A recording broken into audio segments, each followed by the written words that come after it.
Hello friends, मेरे YouTube channel में आप सभी का स्वागत है।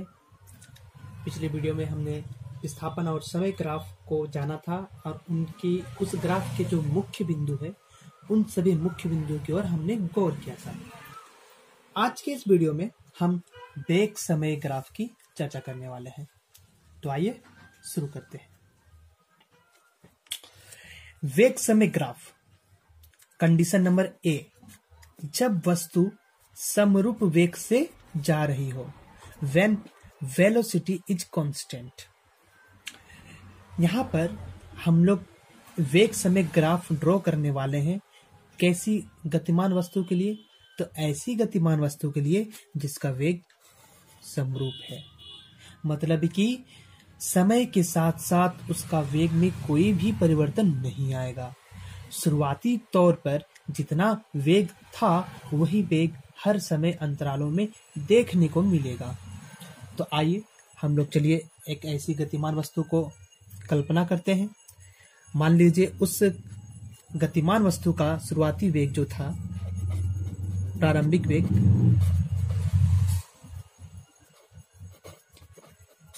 वो था मान लीजिए 5 मीटर पर सेकेंड। तो वह गतिमान वस्तु प्रारंभिक वेग कितना, 5 मीटर पर सेकेंड के वेग से गति कर रहा था। तो अगर वह गतिमान वस्तु समरूप वेग से गति कर रहा है तो कितना भी समय के बाद हम देख लें, उसका वेग इतना से कभी भी नहीं बदल सकता। 5 है तो 5 ही रहेगा, ना ही 6 होगा ना ही 4 होगा, ऐसा कुछ भी नहीं होने वाला। क्यों? क्योंकि वह गतिमान वस्तु समरूप वेग से गति कर रही है। ठीक है, तो आइए उसके लिए हम वेग ड्रॉ करते हैं। सबसे पहले सोचिए, हम लोग जब समय 0 ले रहे हैं, ठीक है, तो 0 में वेग हमको कितना दिखेगा? तो 5 मीटर पर सेकेंड दिखेगा। ठीक है, 1 सेकेंड बढ़ा कर देखें तो भी हमको वेग उतना ही दिखना चाहिए। क्यों? क्योंकि समरूप वेग से गतिशील है। दूसरा सेकंड में देखेंगे तो वेग तब भी हमको 5 मीटर पर सेकंड ही मिलेगा। तीसरा सेकंड में देखेंगे तो भी हमको वेग 5 मीटर पर सेकंड ही मिलेगा। क्यों? क्योंकि समरूप वेग है, मतलब समय अंतराल आप कितना भी ले लीजिए, वेग में कोई भी बदलाव नहीं आने वाला है, क्योंकि वह गतिमान वस्तु समरूप वेग से गति कर रही है। ठीक है, तो इसके लिए ग्राफ क्या ड्रॉ करना होगा? चलिए यह बिंदु को पहले खोजते हैं ग्राफ में। तो 0,5, तो 0 टाइम पर, और वेग यह हमारा y एक्सिस है और समय हमारा यह x एक्सिस है। तो x एक्सिस में कुछ भी नहीं चलना है, 0 चलना है। y एक्सिस में कितना चलना है? तो 5 चलना है। तो थोड़ा सा ग्राफ इसमें बना लेते हैं। 1 2 3 4 5, मान लीजिए 5 यहाँ। ठीक है, तो प्रारंभिकली हम लोग यहाँ देखें, यहाँ पर समय बनाते हैं। 0 यहाँ पर हो गया, 1 यहाँ हो गया, 2 यहाँ हो गया, 3 यहाँ हो गया। अगर 4 की भी बात करेंगे, चलिए मान लीजिए 4 यहाँ हो जाएगा, 5 यहाँ हो जाएगा, 6 हो जाएगा, इस तरह से। तो 0 में उस गतिमान वस्तु का वेग कितना था? तो 5 ही था। ठीक है, अगले 1 सेकंड में फिर से वेग उतना ही रहा। क्यों? क्योंकि समरूप वेग से वो गति कर रही है, उसका वेग में कोई भी परिवर्तन नहीं आएगा। अगले सेकंड में फिर से उसका वेग उतना ही रहेगा, फिर अगले सेकंड में फिर से उसका वेग उतना ही रहेगा, क्योंकि समरूप वेग से गति कर रही है। फिर अगले सेकंड में उतना, फिर अगले सेकंड में उतना, फिर अगले सेकंड में उतना। तो लगभग ये जो ग्राफ है यह क्षैतिज ग्राफ बनेगा समय के अक्ष में। समय के अक्ष से यह ग्राफ क्षैतिज अवस्था में रहेगा, मतलब कि जब भी कोई गतिमान वस्तु समरूप वेग से गति करेगी तो उसका ग्राफ यहाँ हो। और वीडियो माफ करना, वीडियो में आया नहीं। ठीक है, तो एक बार फिर से बता देते हैं जल्दी से। जब वस्तु समरूप वेग से जा रही है, जब वस्तु समरूप वेग से जा रही हो, व्हेन वेलोसिटी इज कांस्टेंट, तब हम लोग क्या करेंगे? हम लोग देखेंगे कि उसका वेग समय ग्राफ कैसा होगा, उस गतिमान वस्तु का वेग समय ग्राफ कैसा होगा। तो हम लोग ने क्या कंसिडर किया था, हमने क्या कल्पना किया था कि वह गतिमान वस्तु शुरुआती तौर पर प्रारंभिक वेग 5 मीटर पर सेकंड के हिसाब से गति कर रही है। तो हम लोग एक चार्ट बनाए थे, देखे थे कि शुरुआत में कितना उसका वेग था, 5 मीटर पर सेकंड। फिर 1 सेकंड में देखें, फिर उतना ही वेग रहा। फिर दूसरा सेकंड में देखिए उतना ही रहा, तीसरा सेकंड देखिए उतना ही रहा। मतलब कि समान समय के अंतरालों में अपना वेग में कोई भी परिवर्तन नहीं कर रहा है। मतलब वह गतिमान वस्तु समरूप वेग से गतिशील है। तो समरूप वेग से गतिशील है तो हमने क्या किया, उसका वेग समय ग्राफ ड्रॉ किया। सबसे पहला कंडीशन 0.5, मतलब जब शुरुआती तौर पर हम लोग देख रहे थे उस समय 0 था, पर वेग उसका कितना था, तो प्रारंभिक वेग उसका 5 मीटर पर सेकंड था। तो 0 पर 5। फिर अगले सेकंड बाद भी उसका वेग में कोई परिवर्तन नहीं आया क्योंकि वह समरूप वेग से गतिशील था। तो अगले सेकंड में भी उसका वेग 5। फिर अगले सेकंड में भी 5 क्योंकि समरूप वेग था। तो लगातार हमें यह बिंदु मिलती गई और इस बिंदु को हम लोग मिलाते हुए जब रेखा को पारे तो यह रेखा क्षैतिज अवस्था में पाया गया समय के अक्ष से। यानी कि जब भी कोई वस्तु समरूप वेग से गतिशील रहेगा तो उसका जो ग्राफ आएगा वेग समय ग्राफ का, वो बिल्कुल इस प्रकार से आएगा। अब हम लोग कंसिडर करेंगे दूसरा केस नंबर बी। जब वस्तु समरूप त्वरण से जा रही है, मतलब कि इस बार उस गतिमान वस्तु का वेग एक समान नहीं है बल्कि त्वरित हो रही है। मतलब कि वेग अभी जो है कुछ समय के बाद वो बढ़ जाएगा, फिर अगले समय बाद बढ़ जाएगा। और किस प्रकार से बढ़ेगा, तो समरूप त्वरण से त्वरित हो रही है तो एक समान रूप से बढ़ेगा। मतलब बढ़ने का एक रेट होगा जिसको हम लोग त्वरण कहते हैं। तो आइए हम लोग देखेंगे व्हेन एक्सेलरेशन इज कांस्टेंट, जब वस्तु समरूप त्वरण से जा रही है उसका वेग समय ग्राफ देखेंगे। तो मान लीजिए ये वाला है, ये ग्राफ है जिसमें हमने एक्स एक्सिस को समय लिया है और वाई एक्सिस को हमने वेग लिया है। अब जरा सोचिए, अगर मानिए शुरुआती तौर पर उसका वेग कुछ भी नहीं था, 0 था, ठीक है। फिर अगले सेकंड में उसका वेग मान लीजिए 5 मीटर पर सेकंड हो जाता है, सपोज ये सेकंड 1 सेकंड। और फिर अगले सेकंड में उसका वेग बढ़ जाता है और 10 मीटर पर सेकंड हो जाता है। फिर अगले सेकंड में फिर देखते उसका वेग बढ़ गया, 15 मीटर पर सेकंड हो रहा है। तो यहाँ पर देखिए 1 सेकंड का बढ़ने से 5 मीटर पर सेकंड का वेग बढ़ जाता है। देखिए 2 से 3 हो गया, मतलब समय 1 सेकंड बढ़ गया। तो वेग में कितना बढ़ोतरी होगा, 5 का बढ़ोतरी होगा। मतलब कि हर एक सेकंड वेग में 5 मीटर पर सेकंड बढ़ोतरी हो रही है, ठीक है। तो इसके लिए हम लोग एक बार ग्राफ ड्रॉ कर लेते हैं। 0 पर 0, 1 सेकंड पर 5, तो मान लीजिए 1 है, यहाँ पर मान लीजिए 5 है ये, तो 1 पर 5, ठीक है। फिर 2 पर 10, यहाँ पर ड्रॉ कर लेते हैं कीमत, ठीक है। तो 2 पर 10, 10। फिर 3 पर 15। तो इस प्रकार से हम जब ग्राफ को मिलाएंगे तो ग्राफ हमारा एक स्ट्रेट लाइन बनेगा जो ना ही समय की तरफ झुका हुआ है ना ही ज्यादा वेग की ओर झुका हुआ, दोनों के मध्य में है। तो यह ग्राफ हमें क्या समझाता है, यह ग्राफ हमें समझाता है कि अगर कोई गतिमान वस्तु गति कर रही है समरूप त्वरण से तो उसका यह ग्राफ आएगा, ठीक है। और इसका जो ढाल होगा, जो मैंने पिछली वीडियो में आप लोगों को समझाया था, वह त्वरण का परिमाप होगा, ठीक है। तो अब इसके बाद आइए सीखते हैं कि वेग और समय ग्राफ से किस प्रकार से हम विस्थापन निकाल सकते हैं और किस प्रकार से त्वरण निकाल सकते हैं।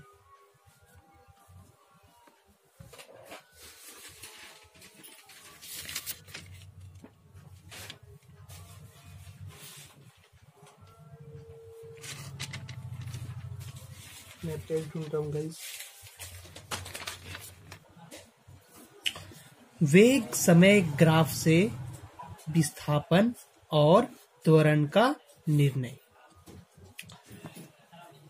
तो वेग और समय ग्राफ से कैसे हम लोग विस्थापन और त्वरण का निर्णय कर सकते हैं, तो उसके लिए हम लोग पहले एक गतिमान वस्तु को, ऐसे गतिमान वस्तु की कल्पना करेंगे जो समरूप वेग से चल रही है। तो माना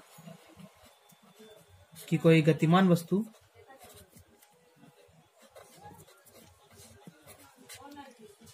यह खराब हो गया।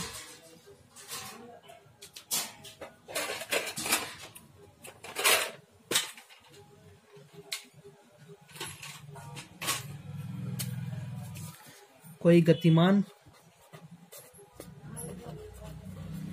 वस्तु समरूप वेग से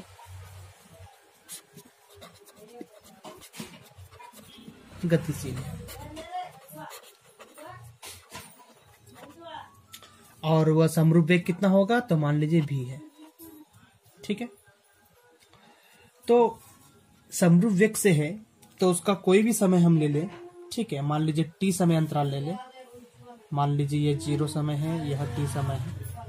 तो शुरुआत में जो उसका प्रारंभिक वेग जो था समरूप वेग, वो था मान लीजिए यही था जो समरूप वेग से चल रहा है। जो प्रारंभिक वेग था वही वेग हमेशा रहेगा क्योंकि वो समरूप वेग से चल रहा है। तो शुरुआती तौर पर उसका वेग था मान लीजिए v। तो t समय के बाद उसको देखना, ऑब्जर्व करेंगे तो भी उसका जो वेग होगा वो एक समान ही रहेगा। मतलब पहले v था तो अब भी v ही रहेगा। तो यह ग्राफ बनता था, हम लोग देख सकते हैं। ये रहा हमारा पिछला ग्राफ। जब समरूप वेग से कोई गतिमान वस्तु गति कर रही थी तो इस प्रकार का ग्राफ हमने पाया था। ठीक वही ग्राफ यहाँ पर भी बना है। हमें क्या निर्णय करना है, हमें निर्णय करना है विस्थापन का, किस प्रकार से विस्थापन हम निकाल सकते हैं। ठीक है, उसके लिए कुछ पोजीशन को नोट कर लीजिए। ये शुरुआती पोजीशन को हमने मान लीजिए ओ लिखा है, इसे हम ए लिख लेंगे, इसे हम बी लिख लेंगे, इसे हम जहाँ पर टी समय है वहां पर सी बिंदु लिख लेते हैं।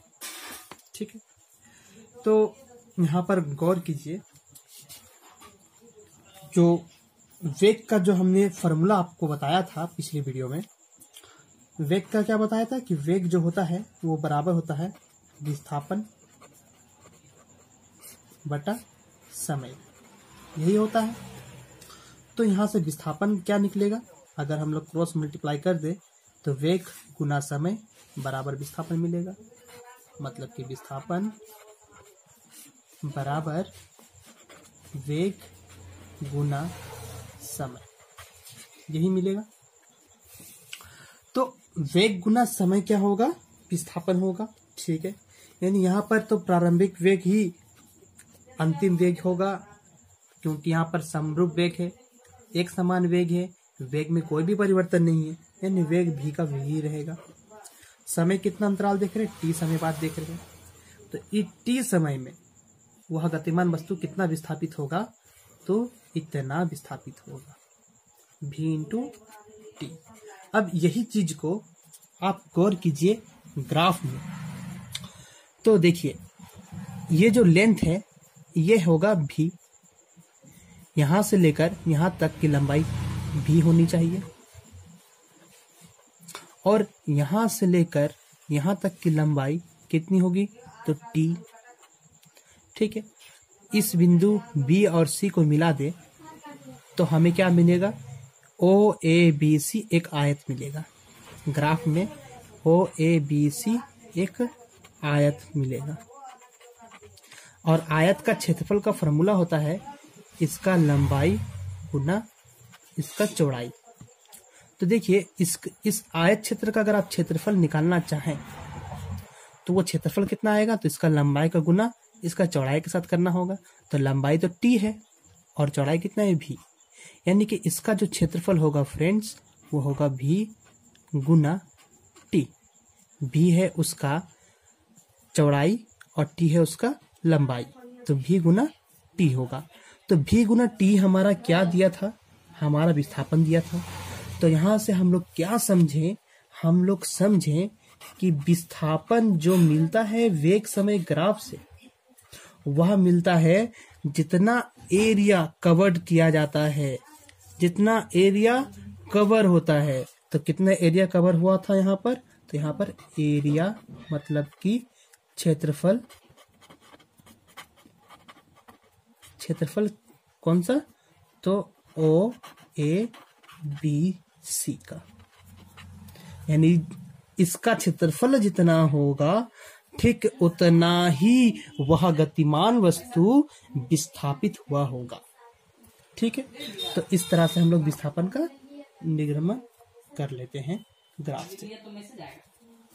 अब आइए कंडीशन नंबर दूसरा, जब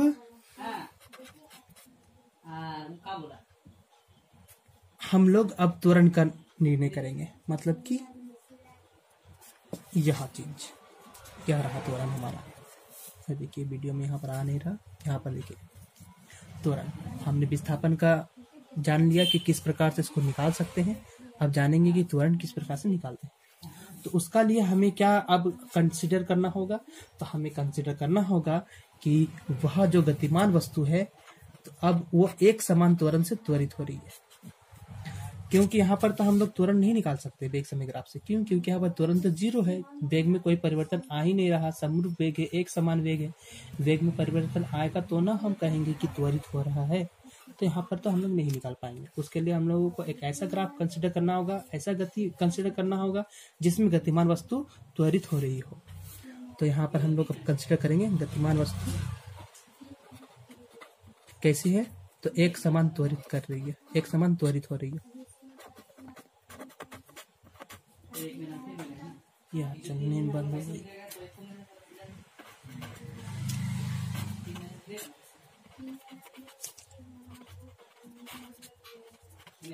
ठीक है, तो जब एक समान त्वरित हो रही है, जब एक समान त्वरित हो रही है, तो जब उसका ग्राफ हम लोग देखे थे तो ग्राफ कैसा आया था? जब एक समान त्वरित करने वाला गतिमान वस्तु का ग्राफ कैसा आया था? बिल्कुल ऐसा आया था। गौर कीजिए, अभी पहले हमने बताया था। तो इस प्रकार का ग्राफ हम लोग पाए थे, पर वीडियो क्वालिटी क्या हो गया?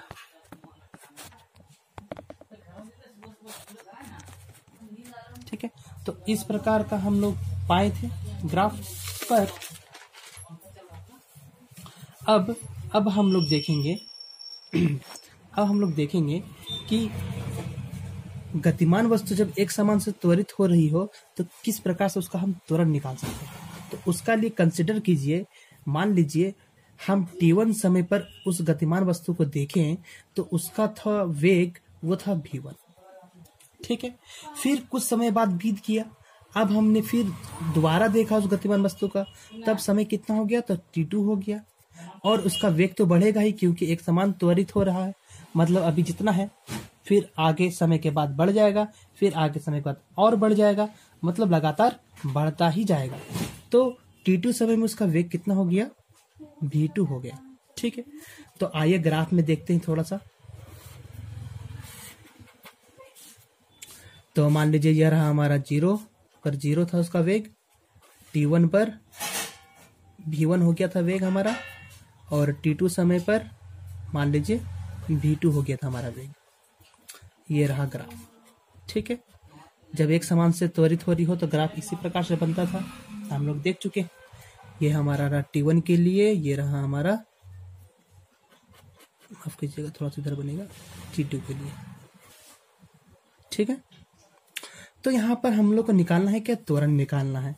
तो त्वरण निकालना है हमें वेग समय ग्राफ से। ठीक है, इधर हमने वेग को ले रखा है, इधर हमने समय को ले रखा है। तो वेग समय ग्राफ से कैसे निकालेंगे तुरंत थोड़ा देखिएगा। हम लोगों को पता क्या है त्वरण क्या होता है? तो त्वरण होता है वेग में परिवर्तन बटा समय, यही ना होता है, वेग में परिवर्तन बटा समय। तो वेग में परिवर्तन कितना आया? पहले था v1, अब हो गया कितना? v2। तो परिवर्तन कितना आएगा? तो अंतिम में से घटाएंगे प्रारंभिक को, अंतिम में से घटाएंगे प्रारंभिक को। तो वेग में परिवर्तन आएगा v2 में से घटाएंगे v1 को, अंतिम माइनस प्रारंभिक, बटा समय में कितना हो जाएगा? तो t2 माइनस t1। तो इतना वेग बढ़ता है, इतना वेग बढ़ता है इतने समय अंतराल में। ठीक है, यह हमारा त्वरण हो गया। ठीक, तो यहाँ पर भी गौर कीजिए, अगर हम लोग इस रेखा का मतलब कि वेग समय ग्राफ जो हम लोग खींचे हैं गतिमान वस्तु का, इसका हम लोग अगर ढाल निकालें, मैंने ढाल बताया था क्या होता है। तो एक कोई भी बिंदु पर आप समकोण त्रिभुज बनाइए। चलिए मैंने ये बना लिया, ठीक है। तो यह समकोण त्रिभुज बन गया है। तो ये लंब और आधार का अनुपात को बोलेंगे ढाल, जिसको टेन थीटा भी कहते हैं। तो यहाँ पर लंब और आधार का मान कितना होगा बताइए। तो देखिए यहाँ से लेकर यहाँ तक की लंबाई होगा लंब, और यहाँ से लेकर यहाँ तक की लंबाई होगा आधार। तो यह पूरा लेंथ कितना है, T2 है, और ये कितना लेंथ है, T1 है। तो हमको ये बीच वाला जानना है ना, ये बीच वाला जानना है। तो ये बीच वाला कैसे जानेंगे, यह पूरा में से ये वाला छोटा वाला हटा देंगे। तो ये पूरा T2 था, तो T2 में से यह T1 हटा देंगे तो क्या मिलेगा, यह लंबाई मिल जाएगा। मतलब पूरा T2 में से क्या हटाएंगे, तो यह T1 हटाएंगे। तो इसका लंबाई हमें पता चल गया, T2 माइनस T1। अब उसी प्रकार से यह भी निकाल लेंगे। यह पूरा कितना है, यह पूरा V2 देखिए। तो यह पूरा V2 है, तो ये पूरा V2 में से यह वाला हटा देंगे तो न मिलेगा ये वाला। तो ये पूरा V2 था और ये वाला कितना था, तो देखिए V1। तो ये हो गया V1। तो ये पूरा V2 में से, ये पूरा V2 में से V1 को हटा देंगे तो मिल जाएगा यह लंबाई। यानी V2 में से क्या हटाएं, V1 हटाएं। तो देखिए ढाल निकालेंगे। तो ढाल होगा, क्या होगा बोलो, लंब बटा आधार। आधार क्या हो गया, T2 माइनस T1। तो ये हमारा हो गया ढाल। तो ये ढाल हमें क्या देता है, देखिए। तो इस ग्राफ का जो ढाल है वो हमें देता है त्वरण। देखिए तो हम लोग क्या सीखे, वेग समय ग्राफ का ढाल, वेग समय ग्राफ का ढाल हमें क्या देता है, त्वरण देता है। तो आइए इतना समझने के बाद एक क्वेश्चन अटेम्प्ट करते हैं और देखते हैं कितना हम लोग सीखे।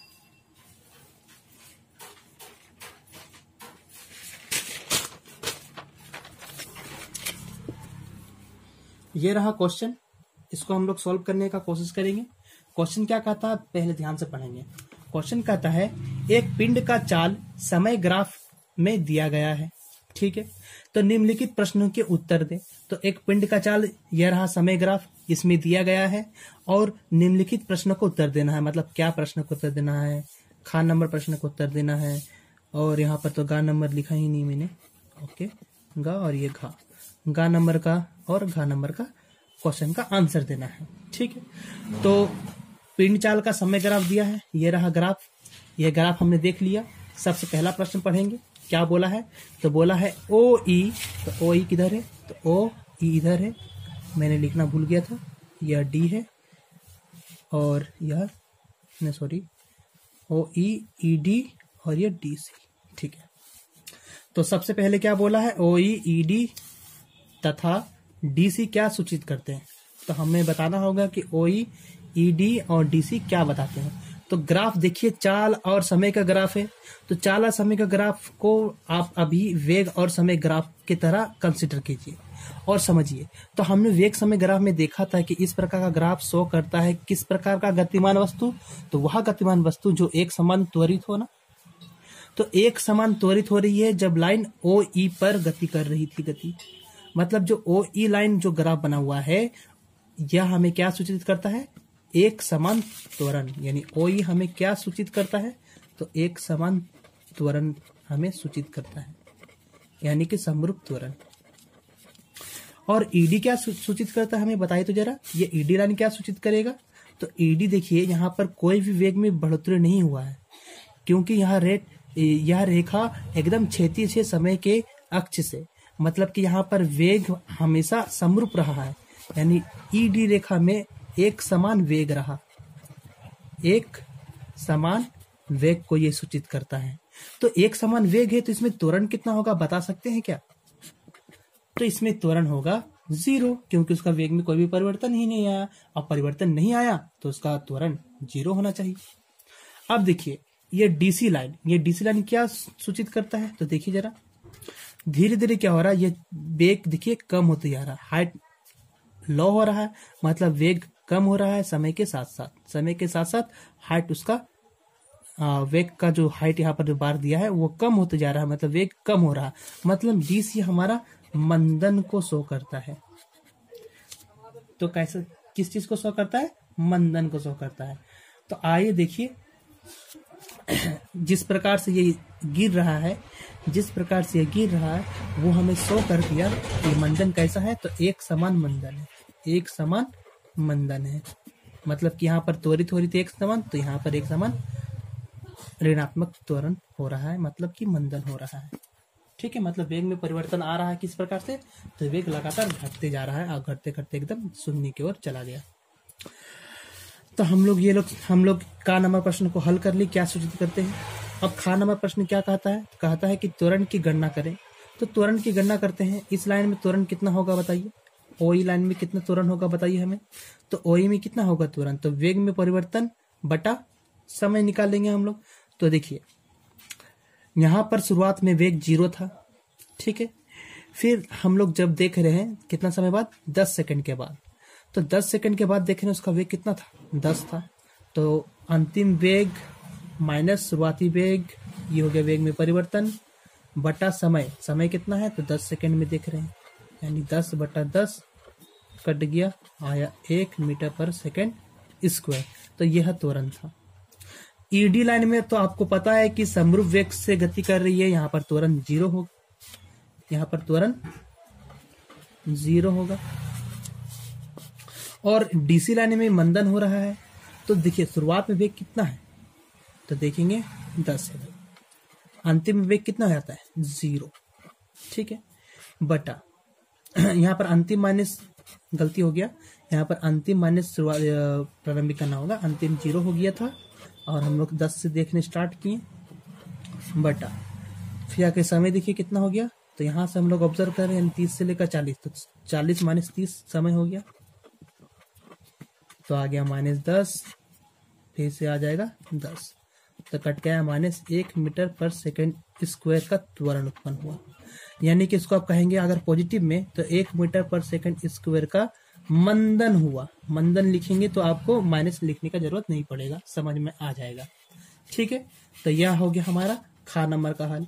गा नंबर का हल देखेंगे। ई से लेकर डी तक क्या त्वरण है? तो देखिए, ई से लेकर डी तक त्वरण क्या है? बिल्कुल 0 है, बिल्कुल क्या है? 0 है। तो यह प्रश्न आसानी से हल कर दिए। अब आएंगे घा नंबर प्रश्न में। घा नंबर प्रश्न क्या बोलता है? पिंड द्वारा तय की गई कुल दूरी निकाले। तो देखिए, ये चाल और समय का ग्राफ है, मतलब कि वेग समय का ग्राफ जैसा हम लोग कंसीडर किए हैं। तो वेग और समय ग्राफ से हम लोग क्या सीखे थे? देखिए यहाँ पर, तो वेग समय ग्राफ से हम लोग सीखे थे कि जो विस्थापन होता है वो एरिया जो कवर्ड होती है ग्राफ में, उस एरिया के बराबर होता है। तो चलिए हम लोग यहाँ पर एरिया को निकाल लेते हैं। तो एरिया को पार्ट करके निकालेंगे। देखिए, तो इस पूरा ग्राफ द्वारा जो एरिया कवर किया गया है वो यही एरिया कवर किया गया है। तो ये तीनों एरिया का हम लोग निकालेंगे क्षेत्रफल। तो ये वाला त्रिभुज कैसा है? समकोण त्रिभुज है। तो 1/2 इंटू आधार इंटू ऊंचाई, तो यह 10 हो गया, और ऊंचाई कितना है? 10 है। तो जरा यहाँ पर लिखते चलिए, तो फर्स्ट वाला जो विस्थापन होगा हम लोग निकालेंगे, सभी का क्षेत्रफल को ज्ञात कर लेंगे तो हमारा विस्थापन आराम से निकल आएगा। तो पहला वाला त्रिभुज के लिए कितना होगा बताइए इसका? तो 1/2 इंटू आधार कितना है? 10 है, 10 लिख लेंगे, इंटू ऊंचाई कितना है? तो ये भी देखिए 10 है, ठीक है, प्लस ये बीच वाला को देखेंगे, बीच वाला आयत है तो लंबाई और चौड़ाई का गुना करना पड़ेगा। इसका फॉर्मूला यही होता है क्षेत्रफल का। तो यह लंबा कितना है देखिए जरा, तो ये 10, ये हो गया 30, तो 30 में से 10 घटाएंगे तो कितना आएगा? 20, यानी ये 20 लंबा है।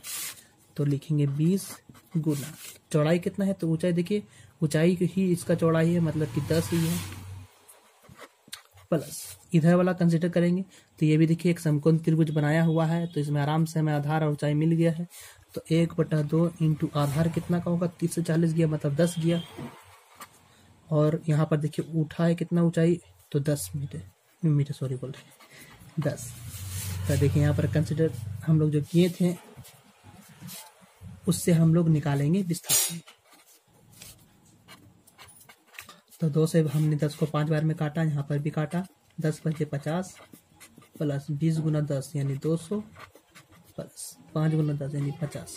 तो ये 50 ये 50 100 और ये 200 मिलाकर हो गए 300। ये विस्थापन हुआ है, तो विस्थापन की इकाई क्या है? मीटर। तो 300 मीटर का विस्थापन वह गतिमान वस्तु कर लिया इस प्रकार से गति दिखाने में। ठीक है फ्रेंड, तो आशा करता हूँ आप सभी को यह वीडियो समझ में आया। तब तक अगले नेक्स्ट वीडियो में हम लोग चर्चा करेंगे गति के समीकरण के बारे में। तब तक के लिए वीडियो यहीं तक समाप्त करते हैं। आगे की वीडियो में आपसे दोबारा मिलेंगे। अभी के लिए बाय। और मेरे चैनल को लाइक एंड सब्सक्राइब जरूर करें फ्रेंड्स, इससे हमें मोटिवेशन मिलता है।